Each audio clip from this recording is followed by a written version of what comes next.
जय महाकाल। नमस्कार दोस्तों, मेरे यूट्यूब चैनल आल मिक्स ज्ञान से आपका स्वागत है। दोस्तों, आशा करता हूँ आप सब लोग अच्छे होंगे और हमेशा अच्छे रहिए माता रानी की कृपा दृष्टि से। आज भी इस वीडियो में मैं आपको बहुत ही अच्छी जानकारी दूंगा। यह जानकारी थोड़ा सा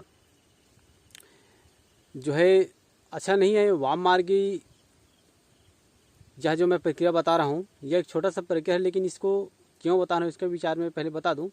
मैं जो भी कोई वीडियो बनाता हूँ इसको पूरा तरह से आप देखें, शुरू से लास्ट तक क्या कह रहा है क्या नहीं कह रहा है, क्योंकि यह सब बात आप लोग को हर कोई नहीं बताता है। जो इसे कुछ बात रह जाता है उनको छुपा देते हैं।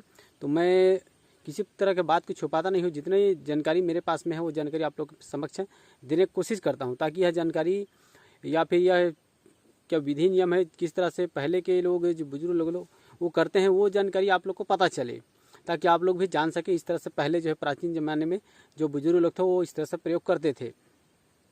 क्या पता कि उस प्रयोग से आपको करने से उनसे बहुत सारा लाभ हो सके आपको। तो आज मैं आप लोग को बताऊंगा कि इसमें कुछ लोग कमेंट भी किए थे। बात सुनने में आता है कि कोई भी व्यक्ति जब चाहे अपना हो या कोई भी पराया हो, किसी को जो कुछ कारणवश किसी के ऊपर में वशीकरण चला दिया गया रहता है और कोई किसी का बात नहीं मानता है, माने घर का कोई व्यक्ति है दूसरे का बात को मानने लगता है, इनसे घर में जो है कलह उत्पन्न हो जाता है, या फिर दूसरे को जो मेन कह लीजिए किसी को ये झगड़ा कराने का उपाय है। लेकिन ध्यान रहे, इसको किसी का बसा हुआ घर को जो है आपको इस प्रयोग करके तोड़ना नहीं है, नहीं तो आपको उसको बहुत बड़ा जो है नुकसान खामियाजा आपको भुगतना पड़ेगा। इस बात को विशेष के ध्यान रखें। तब इसको प्रयोग किन किन समय में और किनके के उनके ऊपर में आप प्रयोग कर सकते हैं इसके बारे में बता दूं। यदि मान ले कोई आपका चाहे आपका घर में है ना, चाहे आपका पति हो या पत्नी हो, किसी अन्य गैर के साथ में है और यह बात आपको जानकारी, तो बिना बताए आपको यह कार्य कर देना उनसे अलग हो जाएगा।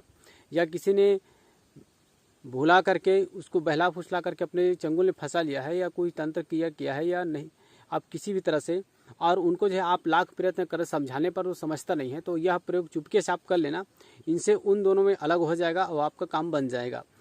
और इसको कदापि भूल करके किसी का घर में खुशी मंगल हो, कोई आपस में दोस्त हो या किसी से अच्छा से बन रहा हो, उनको क्रोध में आकर के या फिर गुस्सा में आकर के ईर्ष्या के अधीन में आकर के आप यह प्रयोग नहीं करना, ताकि जो बसा घर वो टूट जाए और उनको जो अमंगल हो जाए, है ना। इसको सौतन, यदि किसी के घर में सौतन है, कोई दूसरे के अपने पति या पत्नी के को अपने बस में कर लिया, उनके साथ अफेयर है किसी तरह से है, तो उनको आप तोड़ सकते हैं इस प्रयोग से।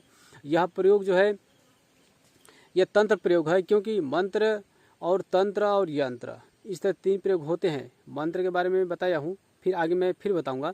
आज मैं तंत्र बता रहा हूँ। यह एक छोटा सा प्रयोग है। इसके लिए क्या करना है, काला कुत्ता का नाखून, यदि काला कुत्ता मर गया रहता है तो उनका जो नाखून रहता है वो आपको ज़रूरत पड़ेगा। और काला बिल्ली, यदि काला बिल्ली है तो उनका जो है नाखून, ये दोनों चीज़ आपको ज़रूरत होगा। और आपको ज़रूरत पड़ेगा भोजपत्र और काला का स्याही, कोई काला कलम हो या फिर काजल का, उसको स्याही को बना लेना है, ठीक है। ये सामान एक हो गया। या फिर दूसरा, यदि आपको काला कुत्ता या काला जो है बिल्ली ना मिले तो आपको जो है कुत्ते का जो है नाखून या फिर उसका बाल, बिल्ली का नाखून या फिर उसका बाल आपको ले लेना है। इनमें से कोई भी एक, है ना। नाखून है तो नाखून, अगर बाल लाए हैं तो बाल। तो आप उनको रख लेना है। रखने के बाद में इसको कोई भी शनिवार के दिन या फिर अमावस्या के दिन या फिर मंगलवार के दिन, इन 3 दिनों के अंतर्गत में कोई भी दिन आप इसको कर सकते हैं। करने के समय आपको संध्या के समय रहेगा, जिस समय सूर्यास्त होते रहता है, ना सूर्य उगे रहे ना डूबे रहे, मतलब आधा में रहता है। जब क्षितिज में आधा डूब जाता है आधा दिखाई देता है, उसी समय में इसको करना है। आपको किसी चौराहे में या सुनसान जगह में चले जाना है आपको, या फिर शमशान घाट में भी आप जा सकते हैं। वहाँ जाने के बाद में आप भोजपत्र में उन दोनों का नाम लिख लेना है ना। उन दोनों का नाम लिख लेना है। नाम लड़का का लिखेंगे तो कुत्ता के नाखून से लिखना है ना। और लड़की के जब नाम एक ही भोजपत्र में लिखना है, एक ऊपर में, एक इस साइड में और एक इस साइड में, आगे पीछे लिखना है, ठीक है। आगे पीछे लिखना है। तो एक तरफ लड़के का नाम लिखेंगे तो उस जो कुत्ते के नाखून से लिखना है, और उसके बाद में ध्यान रहे नाम लिखते समय उसका टाइटल भी जरूर लिखना है। है ना। टाइटल भी लिखना है उसमें, नाम और टाइटल नीचे में, फिर उसके पीछे में लड़की की जब लिखेंगे तो बिल्ली के नाखून से उसका नाम लिखेंगे और टाइटल लिखेंगे, है ना। यदि पुरुष है ना, तो एक तरफ कुत्ते के नाखून से लिखेंगे, एक तरफ जो है बिल्ली के नाखून से लिखेंगे, यदि कोई पुरुष है। अगर स्त्री है तो भी उसी तरह लिखना है कि नाम को अलग अलग नाम से अलग अलग से लिखना है। लिखने के बाद में उसको दोनों को एक साथ बांध देना है। और एक कुंवारी धागा होता है, दुकान में अब जो पूजन सामग्री लेते हैं वहाँ जाएंगे तो कुंवारी धागा दीजिए बोलेंगे, जिसे कच्चा सूत भी कहते हैं, उसको ले लेना है। उसको दोनों को जो है लपेट देना है। ध्यान रखिए उसको 21 बार घुमाना है और 3 गट्ठी लगाना है। 21 बार घुमा के 3 गट्ठी लगा देना। उसके करने के बाद में उसको मोड़ देना है। उसमें मोड़ करके उसे लगभग 4 अंगुल नीचे गड्ढा हो उसमें आपको खोद देना है और उसमें छुपा देना है। छुपाने समय जिसमें आप यह प्रक्रिया कर रहे होंगे उस समय आपका मुख जो है पश्चिम दिशा की ओर होगा। और करने के बाद में उसको ढक देना है और वहाँ पे आपको आग जला देना है ताकि वह गर्म हो जाए। जैसे जैसे वो गर्म होगा, है ना, वहाँ का ज़मीन उसी तरह से उन लोगों में आपस में झगड़ा होते चला जाएगा। यह प्रक्रिया 3 दिन तक लगातार करना है। 3 दिन लगातार आपको लिखना नहीं है, एक बार करना है, लेकिन 3 दिन वहाँ जाके आपको आग जलाना है।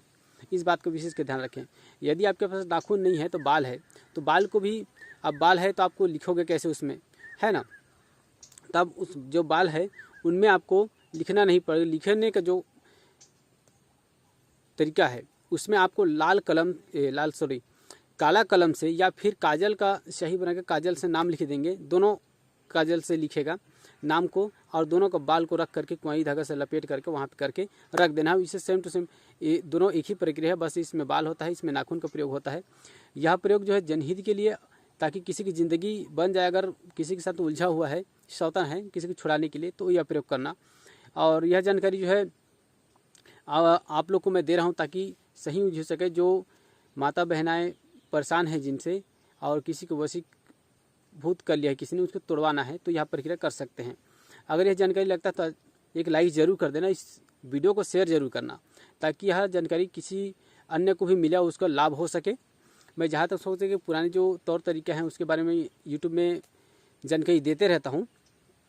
एक बात में इसे विशेष करके ध्यान रखें, जिस समय आप यह प्रक्रिया करोगे उस समय आपको घर से निकलते और वापस घर आते तक किसी को आपको बातचीत नहीं करना है। इस बात का विशेष ध्यान रखें। कोई बीच में टोका टाकी ना करे, शांत रूप से आपको चुपचाप निकलना है, कार्य करना है और आ जाना है रोज़ दिन 3 दिन में, है ना। आप चाहें तो वहाँ पे अगरबत्ती जला सकते हैं। यदि अगरबत्ती ना हो तो कोई बात नहीं है, आप यह प्रक्रिया ही कर दें और इतना कर दें। यह प्रक्रिया होता है कि यह जो है बगलामुखी माता जो है ना, उनके नाम से या फिर शमशान काली के नाम से यह प्रक्रिया होता है।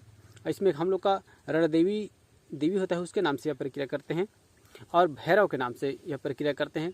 इन 4-5 देवी के माध्यम से इसका सुमरन करके, या फिर आप कुछ नहीं पता है तो भैरव का ही आप सुमरन कर लें, माँ शमशान काली का, भैरव और शमशान काली का, इसका सुमरन करके अगरबत्ती जलाएंगे और यह प्रक्रिया करेंगे जनहित जन कल्याण के लिए।